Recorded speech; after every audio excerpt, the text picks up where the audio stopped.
You don't need to go viral to get more clients from social media as a real estate agent. I'm going to explain 5 reasons why that is the case based off my experience as a marketer who helps real estate agents for a living. And also, we have some amazing results down below, which is a little bit of evidence that I know what I'm talking about. So with that, let's jump in. I want to explain the 5 reasons why you don't need to go viral on social media. First and foremost, real estate agents think that they need to be content creators slash influencers, and you don't. There's a couple reasons for this. So when we go on social media, we tend to find the people who are the biggest entities on there, right? Like talk about like the Mr. Beasts of the world, or the Gary V's of the world, or Alex Hormozy, or Grant Cardone, people with giant, huge, massive content creator like brands. And the thing about that is they make a lot of money. So we feel like when we see them, oh, well, this is the way to make money, is to make a lot of content to a bunch of different social media platforms, get a bunch of different views, build a brand of 1 million to 5 million followers. And that is how we make money as a real estate agent on social media.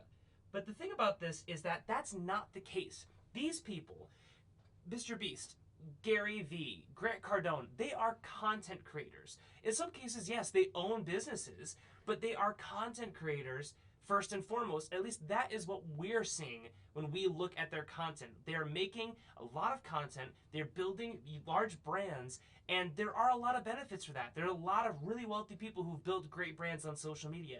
The thing about it, though, is that if you go down that strategy, I'm going to break down that strategy in a little bit, that is great, but you really have to plan on undertaking an entirely new business.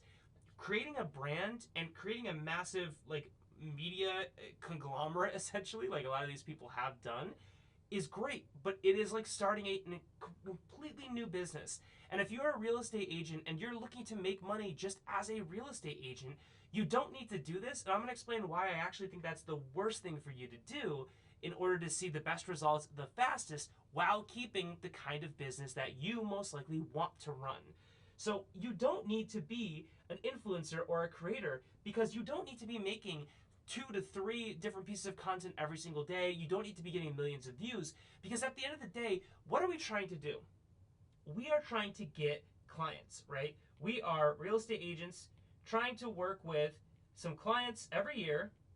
And if we have a team, obviously our team helps us do this, and we want to help them buy a home. Just bear with me for my drawings here. That is our goal as a real estate agent, is to help provide amazing value, help people make the best decision they possibly can when they're looking to buy or sell a home.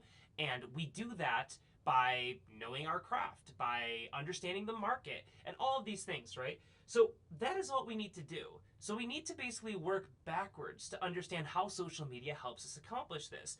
And while it seems kind of obvious, like, well, yeah, if I have millions of views, people will want to work with me, and that is true to a degree, we don't ever think about the effort it takes to get there, right? And that is where the tricky part is, because you don't need to spend 5 years creating this massive brand and spend 20 hours a day working between being a real estate agent and being a content creator to do this. You can actually do this a couple different ways.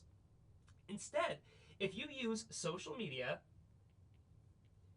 to get in front of your audience, which instead of having millions of people, this can be thousands of people a month, right? Even a couple hundred people. That's okay. We don't need to have a ton of people following us. But what we do need is these people to be very, very specific to what we're trying to do, which is get in front of buyers and sellers in our market. So right out the gate, that poses a problem with the first strategy. And if we go back here, we want to talk about our 2 ways to build a social media brand. So we have that first way, which is create this massive brand, really focus on, building out a massive YouTube audience or a massive audience on Instagram or Facebook, whatever platform you care about. And that way we're going to get millions of views every single month, and that is going to drip on through to get us some clients to work with. And again, that can work, but there's an easier path, that you can accomplish that it really helps you have a much better work-life balance, to be totally honest. And that's this second path here, We're making social media to serve a much smaller audience of folks. And that's helpful for a couple different reasons. One, it's easier. It's easier to only have to get an audience of a small amount of people, small number of people. It's easier, not necessarily easy. Two, it keeps you focused. If you want to appeal to a massive amount of people, you have to be far more general with your content, right? This is where we see, especially in the real estate field, a lot of people having to do either really crazy trends or some insane video editing and focus on some like really beautiful and over the top properties that are like mind blowing, that's very hard to get access to. And what if instead we took all that time it took to build these relationships, to get in front of these massive homes, to be able to put it on our social media content, and we just made some content that's very beneficial and very helpful to that smaller group of folks. And number three, and this is actually probably the most important, obviously to finish up number two, we can be more focused on the content that we create. And that lets us obviously be more efficient in general, make more stuff, spend less time doing that, and more time serving clients, which is actually the third thing.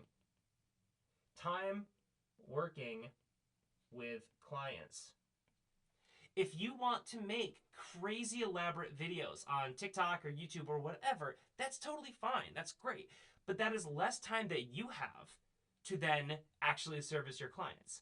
Well, then you might think, okay, well, then I'll just hire a video editor. That's awesome.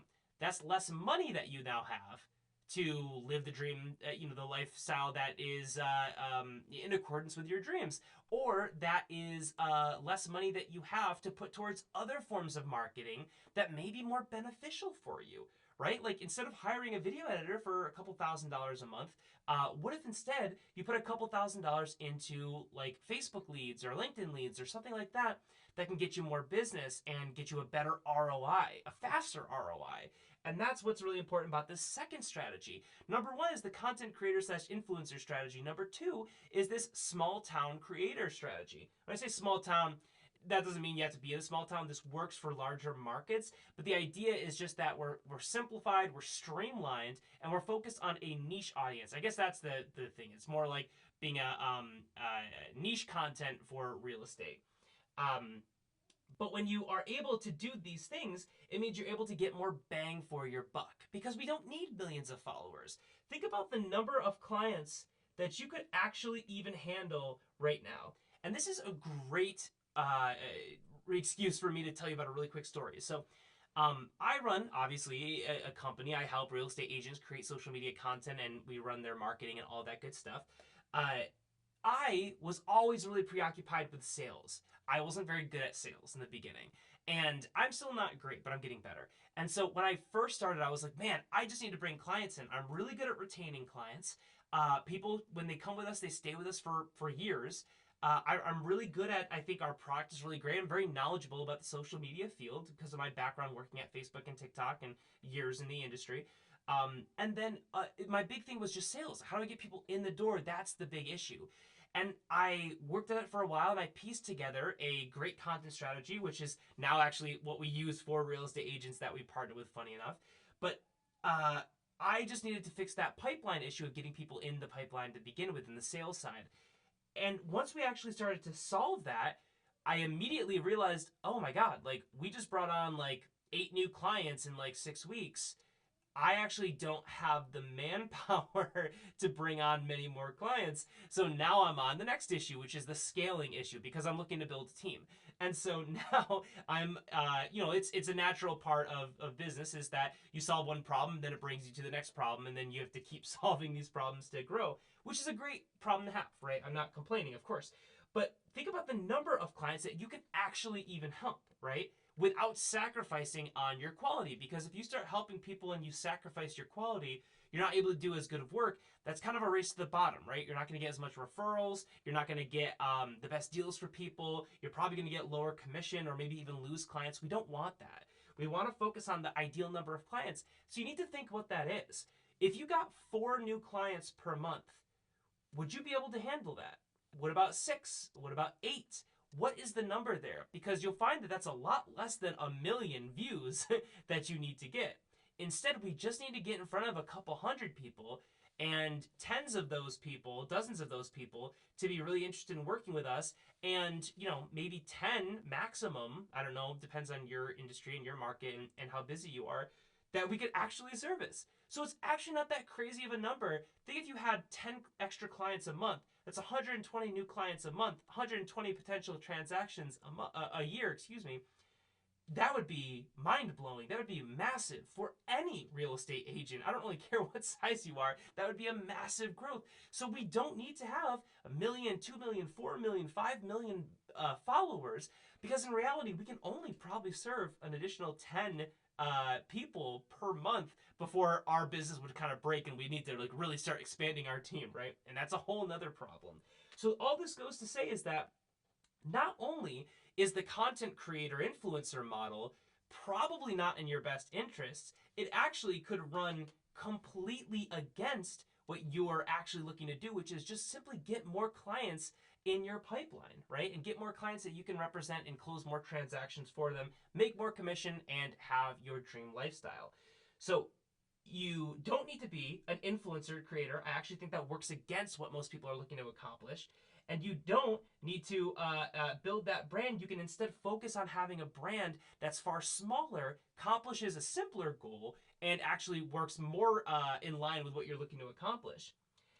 We talked about the pros and cons of the strategy. Yes, you can build a massive audience, but obviously the problem with that is that you need to do a lot more work or hire a lot more people to do all this kind of work. If you're not a video editor, or you're not a script writer, or you're not somebody who's really great necessarily on camera, that's a huge skill deficiency that you need to accomplish or hire people. And if you're going to get good people, they're going to cost a lot of money. It becomes, you're really running a huge media company at that point to get to the level of the Grant Cardones or the Gary V's or whatever it may be. Now, less is best. When we talk about less is best, and I'm jumping ahead of myself here. So those are kind of the cons here. Obviously, the pros of having a big audience is that, yes, you would have deals coming through kind of naturally, right? And generally, you would probably have less stress kind of working those deals. But when you really compare it to the extra complete job of running a media company, or all of the paychecks that you have to write for these people to edit your content and to handle all that side of the content creation, for it to actually be good enough to build that kind of an audience, I think it's really clear that the cons outweigh the pros in the content creator / influencer model. And instead, the best model is most likely for most agents watching this video, just based off of the hundreds of agents I talk to every month. It's probably in your best interest to make content far more niche for your audience and to make less of it, but to focus on providing the kind of value that's going to get you ahead of the other 1,000 agents in your market. Now that I got past number 3, less is best. And what do I mean by that? I don't mean actually less videos. I mean less topics, right? When we talk about less is best, it's not the things that you want to be doing less of. It's the things that you actually probably get excited about doing more of. You get shiny object syndrome, and it stops you from being able to do the few things that are actually really core for your business. So what I mean by less is best is this. Number 1, less topics. You don't need to be doing all these trends. You don't need to be researching all these crazy videos. You don't need to be looking up what the other agents in your market are. Think about a couple things. You want like 3 to 4 content pillars. And here's the thing. When you're posting monthly about, or multiple times a month, hopefully, not just once a month, about 3 to 4 content pillars, you're going to start saying the same thing over and over and over again. And that is okay. I can't tell you how many times I work with folks and they say, hey, this feels like we're being really redundant here. It's like, yeah. How many times has Dave Ramsey said, you're going to live off rice and beans and rice, right? He probably says it every single piece of content he puts up, right? Every long video, at least, that he puts up on YouTube, for instance. That's one of his content pillars, right? It's living below your means. And these are the things that actually help to establish a brand. And even though we're not talking about a massive brand here, we're talking about a small brand that people at least can memorize, because you still need the people, the smaller group of people that you're targeting, to understand who you are, the benefits of working with you, and that to stand out from the thousands of agents you have in your market, but also to build a rapport so that they understand how you could help them. They can envision themselves working with you, and that gives you an advantage to when you actually are looking to close them, depending on what that funnel looks like. But 3 to 4 content pillars. So you don't need to be doing a billion different content pillars. You don't need to be copying everyone in your market. Find 3 to 4 content pillars. Ideally, things that you are very knowledgeable about. I can't even spell knowledge. 3 to 4 things that you know a lot about. Sorry, I'm hopped up on caffeine right now. Knowledgeable. Thank you. 3 to 4 things that you are knowledgeable about. You also want it to be things that are in line with how you like to help your clients. If you really want to help first-time home buyers, it probably doesn't make as much sense to talk about a lot of luxury, right? So you want to be on brand with the kind of folks that you want to help. And then 2, you also want to do your research.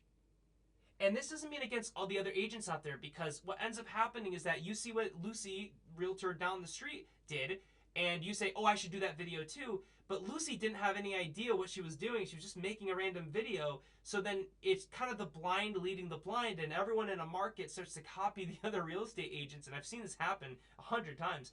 And you start to just make a race to the bottom, and no one's making good content. Everyone's content looks the same. That's all terrible. This happens all the time, I promise you. But instead you want to research based off of the content that you're creating, see what's actually resonating. So if you put out, 5 pieces of content, and each content is about a different thing, let's say you get, 10 views here, maybe 20 views here, 15 views, maybe another 20 views, and then suddenly you have 150 views. Views are not the only way to track this. Obviously, engagements, or of course, if you generate leads from a video, that's a really great sign.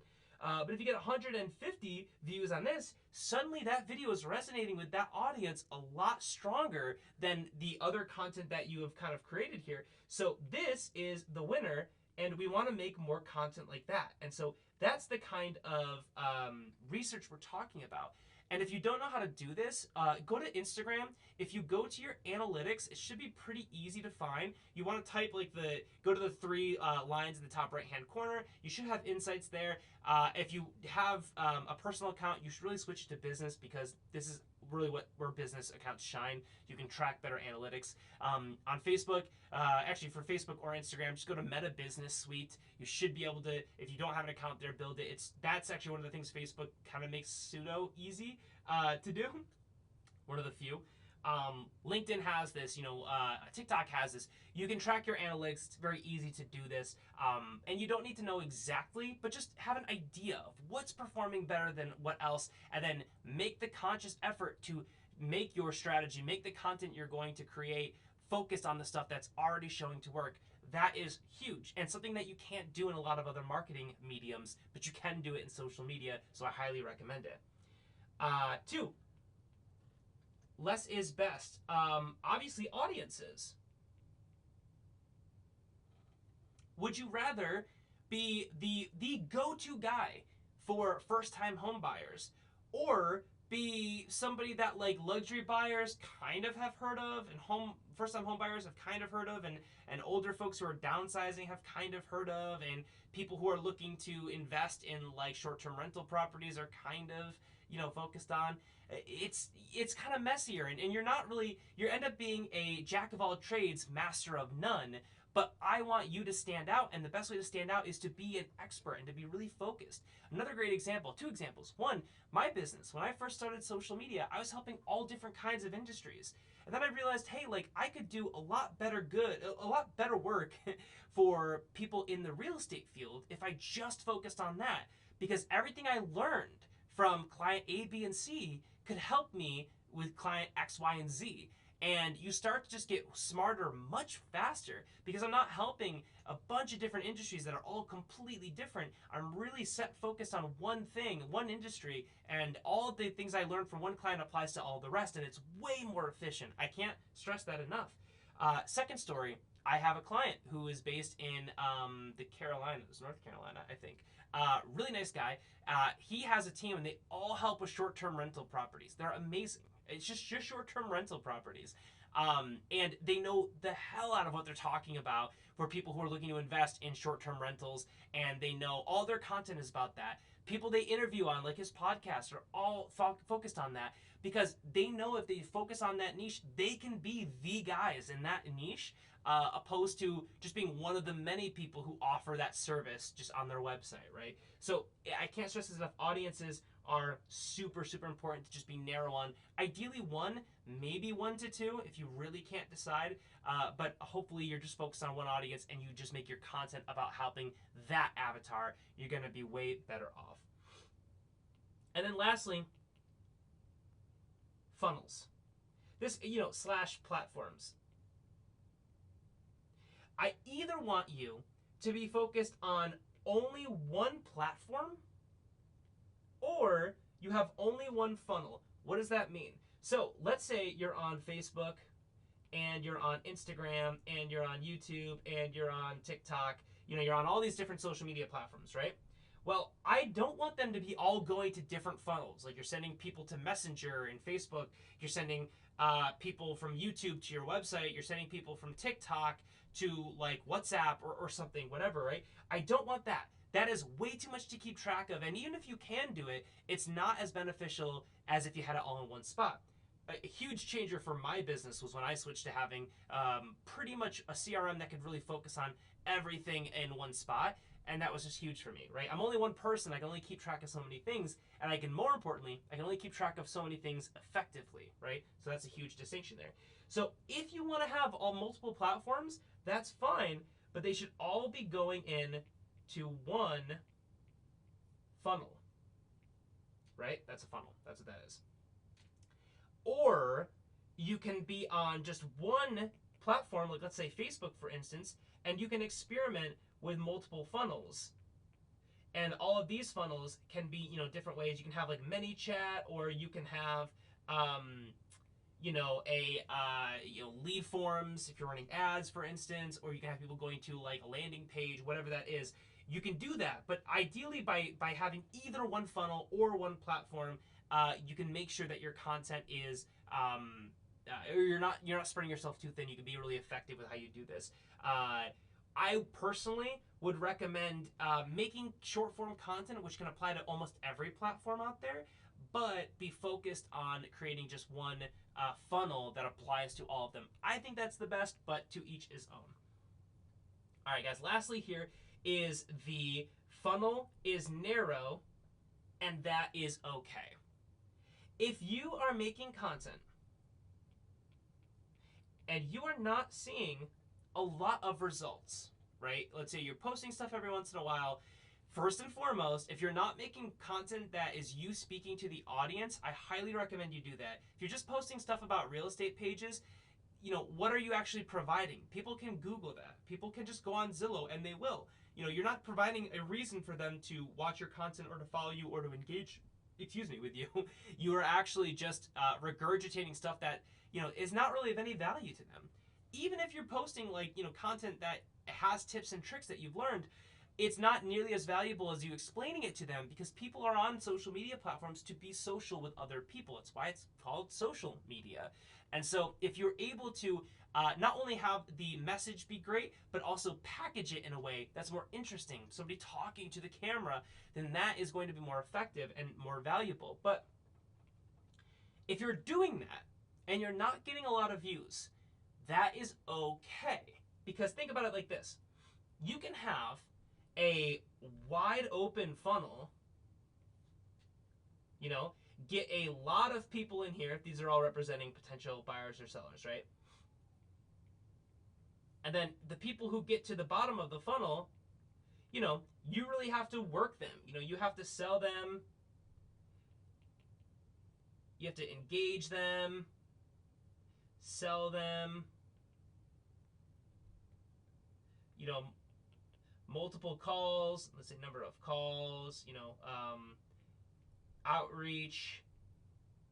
I bet a lot of people are doing that. Whether you're, and this is actually even just besides social media, but when you're creating a funnel, if you're getting a lot of people into your funnel, you probably find that you need to work them a lot, right? Like you need to engage with them, you need to follow up, you need to work your network, you have to do all this stuff, right? And that's because your funnel is wide. There's nothing inherently wrong about this, but just keep in mind what you're doing is you're putting the effort on your ability to manage your CRM and really work them, okay? So that's the disadvantage. The advantage there is just a lot of opportunity. But the disadvantage is that that's a lot of work, right? So if you're just like a gung-ho, like I'm a sales guy, I'm a marketing guy, whatever, and I love to just kind of do this and manage that, and that's what I love to do, then this is probably the play for you. I personally was not that way. So in a lot of cases, your funnel, especially when we talk about social media content, your funnel may look far more like this. It's far more narrow. And you're getting a lot less people in it. But we need to talk about the reason why and what that actually ends up looking like. Because at the end of the day, the people who actually come through a funnel that's more narrow are usually, not all the time, but usually they are more likely to engage and they are more qualified leads. And here's the reason why. Because you would think in a big funnel like this, you would think that it's working really, really well because a lot of people are coming into it, like you're getting a lot of leads and all that kind of stuff. You think it's good because you're getting a high number of leads. But the number is not the only thing, right? Ideally, we want a high number and we want a high quality of leads. So generally, if your funnel is very open, there's not a lot of friction, which means it's easy for people to become a lead. You're giving away something like a lead magnet that's really appealing to people. There's very little friction in that funnel, so a lot more people can come through.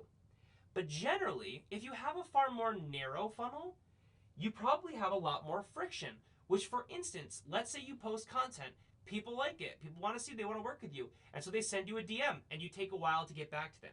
Or they go to your website and check you out, but your website's not very clear. It's not easy to figure out how to work with you. Or, you put your phone number in there, but you take a long time to get back to them, or whatever, or they become a lead, but you don't engage with them for a while.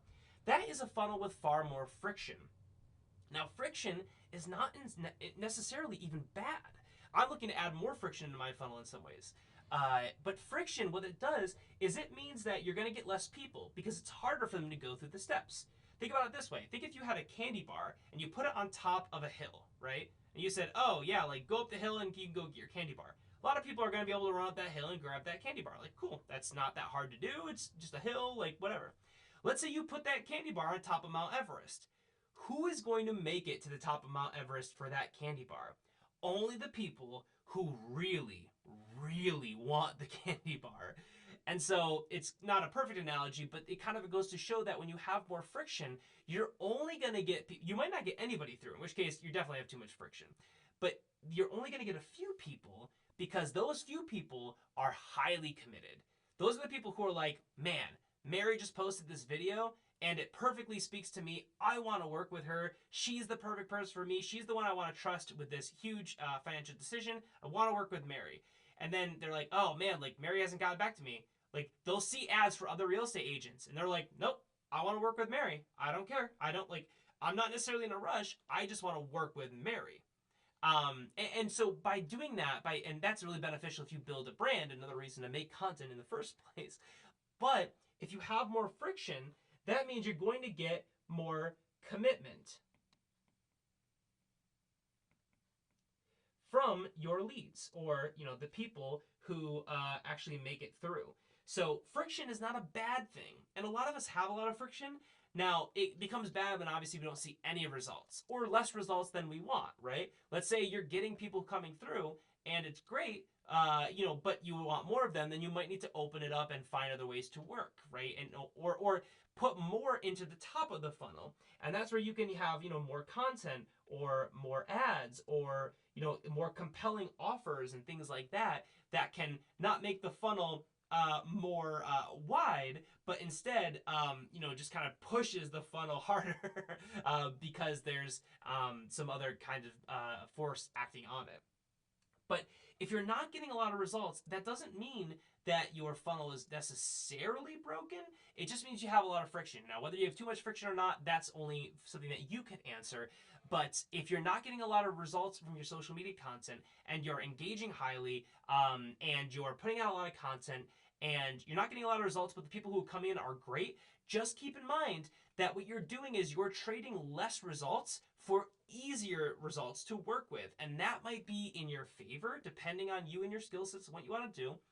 But if you're not getting enough, you may need to open it up. You may need to be more able to take more sales calls, like at later hours, or be quicker on picking up your phone, or doing these things that make the funnel, or checking your inbox more frequently, or your socials more frequently. Those things are going to help you get better results and to reduce the friction in your funnel. And whether it's social media or otherwise, that's the kind of like lever you have to pull to find the right balance that you can succeed with. But at the end of the day, none of that requires you to go viral on social media content. So I highly recommend you stop looking at the top creators as someone to emulate. You can admire them, they do amazing work, but don't emulate them. If you are looking to run a simple real estate business and you're just looking to get more clients, there are far easier ways to do that, and I hope this showed you how to do that.